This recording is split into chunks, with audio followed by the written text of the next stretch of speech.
বেনামাজি সুদখোর ঘুষখোর এর সাথে কোরবানি করা যাবে কি না? না করাটাই ভালো। কথায় বলে সাবধানের মার নাই।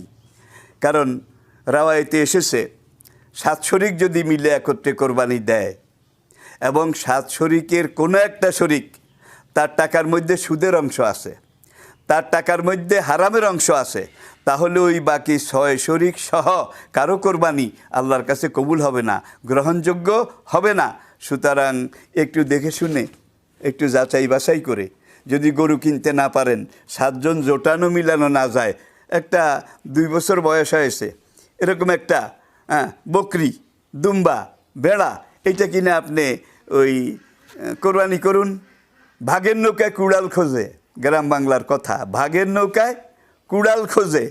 সুতরাং 7 শরিক হইলে আপনার জানা নাই, এটার মধ্যে ঘুষখোর থাকতে পারে, মদখোর থাকতে পারে, সুদখোর থাকতে পারে, ফাসেক থাকতে পারে। সুতরাং আপনি যদ্দূর সাবধান হবেন এদ্দূরই ভালো হবে। তবে এদের সাথে কোরবানি দেওয়াটা কিছুতেই সমীচীন নয় এবং উচিতও নয়। আপনার অজান্তে যদি কোনো সুদখোর পড়ে বসে অথবা সে ঘুষ খায় আপনি জানেনই না, এমন যদি অবস্থা হয়, তাইলে আপনি মাযুর, আল্লাহ আপনার কোরবানি কবুল করবে, এ ব্যাপারে কোনো সন্দেহ নেই।